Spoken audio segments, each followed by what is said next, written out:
The afternoon sun glared over a quiet suburban street as a man named Marcus Hill pulled up to his own driveway. His new house was part of a private neighborhood run by a strict HOA, and he'd only moved in 2 weeks ago. He stopped his truck at the tall iron gate, pressed a remote, and waited for it to open. That's when he heard the unmistakable sound of an approaching SUV. Out stepped Karen Westbrook, the self-appointed guardian of the neighborhood. Her sunglasses glinted as she marched toward him, phone in hand. "Excuse me," she barked. "You can't be here. This is a private community." Marcus raised an eyebrow. "Ma'am, I live here." Karen scoffed. "Nice try. You don't look like a resident. I'm calling 911. Marcus sighed, leaning on his truck calmly. "Go ahead. I'll wait." She turned her back and started the call, speaking loudly enough for half the neighborhood to hear. "Yes, I'm reporting a suspicious man trying to break into a house. He's right at the gate." What she didn't know was that the dispatcher on the other end of the line knew Marcus very well, because she was his wife. Karen stood by her SUV, clutching her phone like a badge of honor. Her voice was sharp, dramatic, and full of certainty. "Yes, he's refusing to leave. He says he lives here, but I've never seen him before," she said, glaring at Marcus as if she caught a criminal. On the other end, the 911 dispatcher listened carefully. Her name was Angela Hill, and the moment she heard Karen describe the suspect, her heart skipped. "Ma'am," Angela said calmly through her headset, "can you describe him again, please?" Karen huffed. "Big guy, dark jacket, standing next to a black pickup truck. Says his name is Marcus or something. He's parked right at the gate of 228 Oak Ridge Lane." Angela froze. That was their address. Her voice softened. "Ma'am, are you sure he's not just trying to enter his own property?" Karen rolled her eyes, unaware of the irony. "His own property? Don't be ridiculous. I know everyone in this community, and I've never seen this man before." Meanwhile, Marcus leaned against the hood of his truck, arms crossed, watching her with quiet disbelief. He wasn't angry. He'd seen this type of overreaction before. But he had no idea that his wife was currently trying not to laugh in the dispatch center. Angela muted her microphone for a second and whispered to her co-worker, "You're not going to believe this. Someone just called the cops on my husband." 15 minutes later, the faint sound of sirens echoed down the quiet street. Karen folded her arms triumphantly.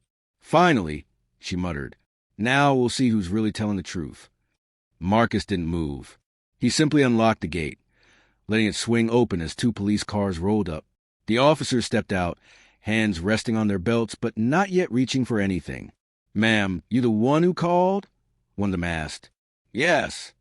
Karen snapped, pointing at Marcus like she caught a thief. "That man is trespassing. He's trying to break into this house." Marcus gave a slow, calm nod to the officers. "Good afternoon. I'm Marcus Hill. This is my property. You can check the title or my ID." The officers exchanged glances. He was far too calm for someone being accused. One of them took the ID, walked over to his patrol car, and ran the name. Karen smirked. "You'll see. People like him just wander in, pretending to be owners." But before she could finish, the officer returned. "Ma'am," he said flatly, "this house is registered to Marcus and Angela Hill. He's the owner." Karen's expression froze. "What? That's impossible." Marcus gave a faint smile. "Not impossible. Just inconvenient for your assumptions." The officer's radio crackled suddenly, and a familiar voice came through. "This is Dispatcher Hill. Please inform Mr. Hill that dinner's still warm if he's heading home soon." The 2 officers looked at each other, then at Marcus. Karen blinked, confused. "Wait, did she just say?" Marcus chuckled. "Yeah, that would be my wife." For a moment, the entire street went silent.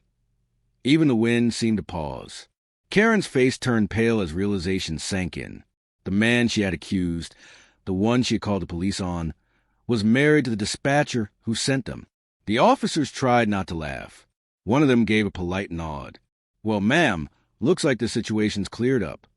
Marcus just crossed his arms, watching Karen struggle to find her words.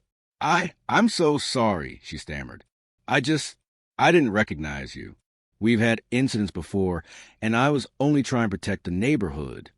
Marcus nodded slowly. "Protecting the neighborhood is one thing," he said calmly. "But calling 911 without asking a single question? That's something else entirely." Karen tried to smile nervously. "Maybe we got off on the wrong foot. The HOA has meetings every Thursday. You should come by. I can introduce you to everyone." Marcus raised an eyebrow. "You mean the same group that approved my house 2 months ago?" "Yeah, I think I already met them, just not you." Her forced grin faltered. Angela's voice came back over the radio, light but unmistakably teasing. "Tell Marcus I hope Karen enjoys explaining this one at the next HOA meeting." Even the officers chuckled this time. One of them turned to Marcus and said quietly, "You got one patient wife, sir." Marcus smiled. "You have no idea." Karen forced out another apology, but Marcus simply nodded and walked toward the open gate. "Have a nice evening, ma'am. And maybe next time, just not before calling 911. 3 days later, the community center buzzed with chatter. It was a monthly HOA meeting, and everyone had shown up, curious, whispering, pretending not to know what happened at the gate. Karen sat stiffly at the front table, her name tag reading Neighborhood Watch Chair. Her usual confidence was nowhere to be found. Marcus arrived quietly, wearing the same calm smile he'd had that day. As he took a seat near the back, a few neighbors turned to look. Some whispered. Others gave him a respectful nod. Word had spread fast. The HOA president cleared his throat. "Before we begin," he said carefully, "we'd like to address the recent misunderstanding at Oak Ridge Lane." Karen tried to jump in. "It was all just a big mix-up. I didn't know who he was, and—" Marcus raised his hand politely. "If I may," he said, standing up. The room fell silent. "I appreciate that some people want to keep the neighborhood safe. But safety starts with respect, not assumptions." Several neighbors murmured in agreement. He continued, "I moved here to be part of this community, not to be treated like an outsider at my own home. I hope next time we try talking before judging." Karen's cheeks flushed. She nodded weakly. "You're right, Mr. Hill. I overreacted." Marcus smiled faintly. Apology accepted. Then he added with a hint of humor, "And for the record, my wife says the police enjoyed the story. They've been replaying the radio clip all week." The room burst into laughter. Even Karen cracked an embarrassed smile. By the end of the meeting, several neighbors came up to welcome Marcus properly. And as he left, someone whispered, "The man who made the dispatcher laugh. He's officially part of Oak Ridge now." A week passed, and the tension in the neighborhood slowly began to fade. Marcus spent most of his mornings fixing up the garden by the front gate, the same place where it all began. One morning, as he knelt by the roses, he heard hesitant footsteps on the sidewalk. He turned to see Karen, holding something behind her back. She looked nervous, which was a first. "Morning," Marcus said, keeping his tone friendly. Karen cleared her throat. "Hi. I wanted to bring you something." She pulled out a small wooden sign that read, "Welcome home, the Hills." Marcus blinked in surprise. "You made this?" She nodded shyly. "I did. My husband has a workshop, and I thought maybe a real welcome would make up for the not-so-warm one last week." Marcus studied her for a moment. This time, her tone wasn't offensive or proud, just sincere. He smiled. "That's actually really thoughtful. Thank you." Karen exhaled in relief. "I figure it's time I start being a neighbor, not just a rule enforcer." Marcus chuckled. "That's a good start. And don't worry, my wife already forgave you. She said it's the most entertaining shift she's ever had." Karen laughed awkwardly. "Yeah, I heard about that from half the neighborhood. I'll never live it down." "Maybe not," Marcus said, grinning, "but at least now you'll live it up." They both laughed. And for the first time since that chaotic day, the street felt peaceful again. As Karen waved goodbye and walked back to her house, Marcus planted the wooden sign by his gate. Angela watched from the porch with a smile. "Looks like your biggest critic just became your biggest fan," she said. Marcus winked. Sometimes all it takes is one good misunderstanding to fix a neighborhood. 2 weeks later, Marcus sat in his home office sipping coffee, when his phone started buzzing nonstop. Notifications, messages, missed calls, all piling in. Angela shouted from the kitchen, laughing, "Marcus, you might want to check the news."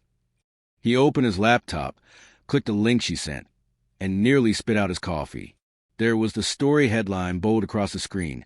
HOA Karen calls 911 on homeowner. His wife answers a call. Someone from the police department had leaked the 911 audio, not maliciously, but because it was too funny not to share. Within hours, it had gone viral. News outlets picked it up, reaction videos spread like wildfire, and memes flooded the internet. Clips of the call played everywhere. Karen's panicked voice, Angela's calm response, and the legendary line, "Tell Marcus dinner's still warm if he's heading home soon." Even late-night shows joked about it. One host quipped, "Imagine calling 911 on a guy and his wife picks up. That's not crime prevention, that's karma." Karen, surprisingly, took it well. At the next HOA meeting, she stood up and said, "If my mistake can teach people to think before judging, then at least it served a purpose." The crowd actually applauded. Marcus smiled when he heard that. He wasn't looking for revenge, just understanding. Later that evening, as he sat on the porch with Angela, he said, "Guess we're internet famous now." Angela grinned. "Yeah, but don't get used to it. Next time someone calls 911 on you, I'm letting another dispatcher handle it." Marcus laughed. "Deal." They clinked their mugs together as the sunset painted the neighborhood gold. The same neighborhood that had once seen them as strangers, now united by one unforgettable story. Months passed, but the story never truly faded. The 911 gate incident, as the internet called it, became a classic viral tale, replayed, remixed, and even reenacted in short films online. For Marcus and Angela, life settled into something almost normal, except for the occasional delivery driver who recognized them and said, "Hey, you're the guy from that call." The HOA, however, changed for the better. After the embarrassment, Karen led an effort to rewrite several neighborhood policies, ones that had quietly encouraged suspicion and exclusion. She called it the Neighbor Initiative, focusing on communication and fairness. Marcus, impressed by her growth, even agreed to help. During one meeting, Karen stood beside him and said, "If there's one thing I've learned, it's that a neighborhood isn't about fences and gates. It's about trust." The room applauded, and for the first time, her words actually matched her heart. News crews visited Oak Ridge for follow-up interviews. When asked how they managed to turn a tense encounter into friendship, Marcus smiled at the camera and said, "Simple. We stopped assuming the worst and started acting like neighbors again." The clip went viral again, not as a meme this time, but as an uplifting reminder that humility and humor could heal almost anything. As the evening sun dipped behind the houses, Marcus and Angela sat together on their porch, looking out at the quiet, friendly street. The wooden sign Karen made, "Welcome Home," the hills, still stood proudly by the gate. Angela nudged him with a grin.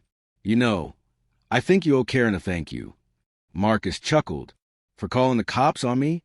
"For accidentally bringing the whole community together," she said. He smiled. "Yeah, maybe I do."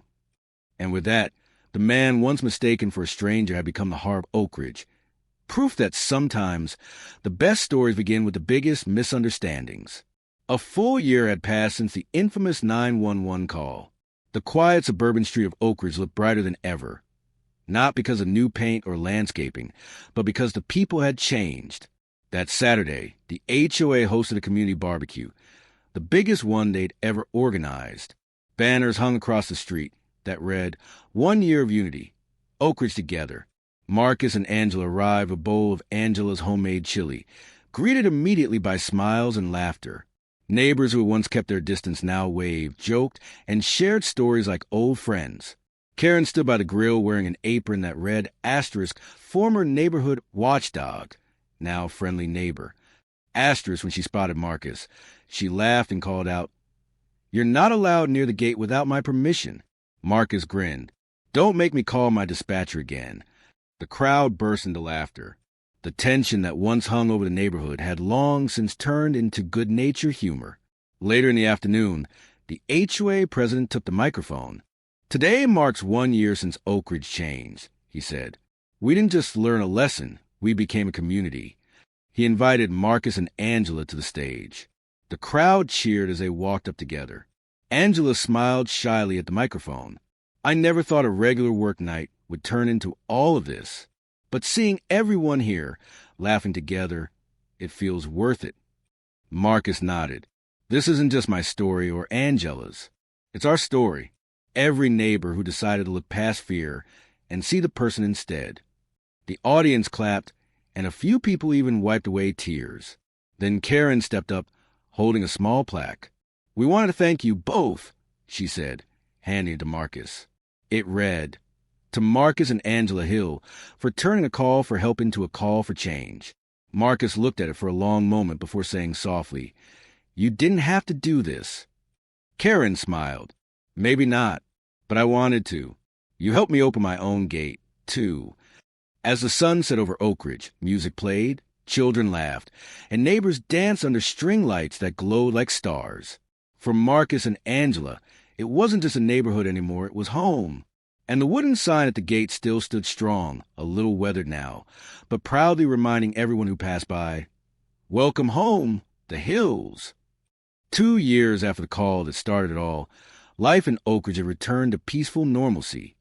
Until one morning, an elegant letter arrived in Marcus and Angela's mailbox. Angela picked it up and read aloud. Asterisk, asterisk, the National Community Alliance invites you to Washington, D.C. to receive the Unity Award for outstanding contribution to neighborhood harmony and public understanding. Asterisk, asterisk. Marcus chuckled. A national award? For being calm while someone called the cops on me. Angela smiled. For being calm and for turning it into something good. They traveled to D.C. a few weeks later, dressed modestly but with quiet pride. The ceremony took place in a grand hall filled with leaders, educators, and community organizers from across the country. Cameras flashed, and banners displayed words like empathy, respect, connection. When the host called their names, the audience erupted in applause. Marcus and Angela walked on stage, hand in hand, as a short video montage played, showing the viral clip, the HOA meetings, the news interviews, and finally, scenes of Oak Ridge's new Unity events. The host smiled. Tonight, we honor a couple who taught us that one misunderstanding could divide a street or unite a nation. Angela spoke first. I just did my job that night. But what happened afterwards showed me that empathy spreads faster than anger. Then Marcus stepped up to the microphone. We can't control who misunderstands us, he said, but we can control what happens next. We can meet suspicion with patience and fear with humor. The room went silent, then thundered with applause. After the ceremony, reporters surrounded them, but Marcus stayed humble. We're not heroes, he said. We're just neighbors who got lucky enough to learn a lesson the hard way and share it. Back home, Karen and the HOA hosted a small watch party for the event.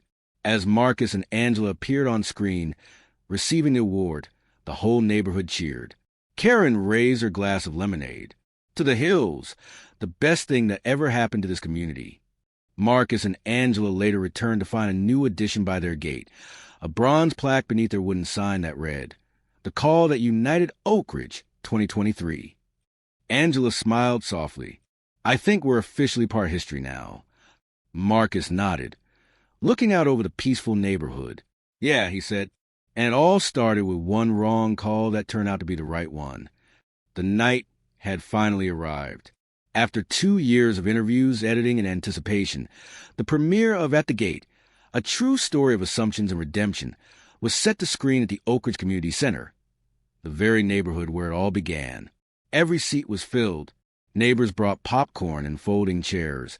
The mayor attended, and even one of the original police. Officers who responded that day sat quietly in the back, smiling. Marcus and Angela sat in the front row, holding hands. Karen stood beside the snack table, nervously straightening napkins. I can't believe people are going to watch me call 911 on my neighbor, she whispered to Angela. Angela chuckled. Don't worry. They're going to see how you changed, not what you did. The lights dimmed. The documentary opened with footage of Oak Ridge, peaceful streets, children riding bikes, families chatting by mailboxes. Then the voiceover began. In a world where misunderstanding can spread faster than truth, one small neighborhood learned that sometimes the wrong call can lead to the right kind of change. The audience watched in silence, then laughter, then tears. They saw Marcus's calm patience, Angela's professionalism, and Karen's heartfelt apology. The film ended with a drone shot over Oak Ridge at sunset, the camera pausing on the sign at Marcus's gate. Welcome home, the hills. As the credits rolled, the audience stood and applauded. Karen wiped her eyes, then walked over to Marcus. You made me look better than I deserved, she said softly. Marcus smiled. You made yourself better than you were. That's what matters. Reporters from local stations swarmed in after the screening. One asked, Mr. Hill, what do you hope people take away from this? Marcus thought for a moment that a calm heart can fix what fear breaks. Later that night, after the crowd dispersed, Marcus and Angela stood alone by the gate under the soft glow of the streetlight. Feels like the story is finally complete, Angela said. Marcus looked at the wooden sign, now slightly faded but stronger than ever. Maybe, he replied with a grin, or maybe it's just beginning for someone else. And somewhere out there, another person would soon see their film, and think twice before letting suspicion speak louder than kindness. 6 months after the documentary premiere, life at Oak Ridge returned to calm routines. Morning walks, friendly waves, shared barbecues. Marcus and Angela were finally enjoying peace again. Then, one afternoon, Angela opened her email and froze. Marcus, she called, you need to see this.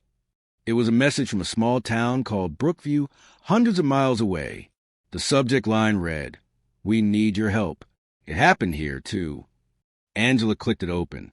A man named Tom Leland, the head of another HOA, explained that a neighbor had called 911 on a new homeowner, the same kind of misunderstanding that once rocked Oak Ridge.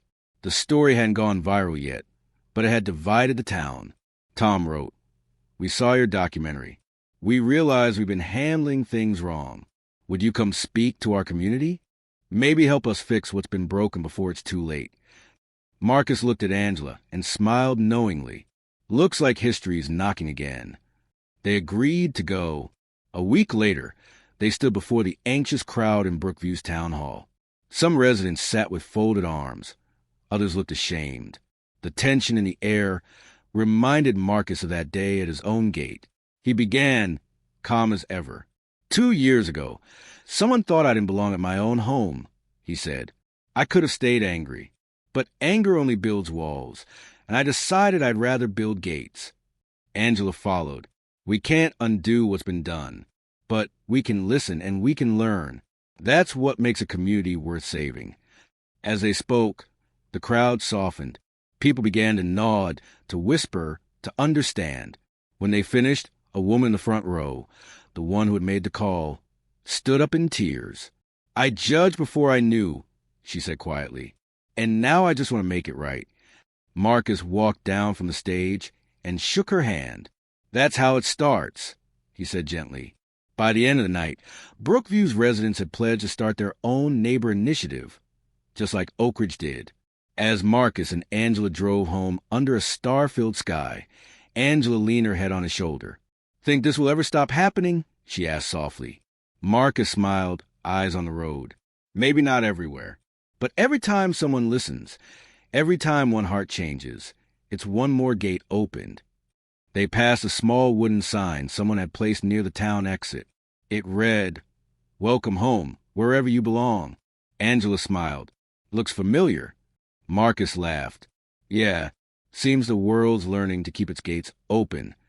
And for the first time, they both felt that their story, the one that began with misunderstanding, had truly come full circle. The end.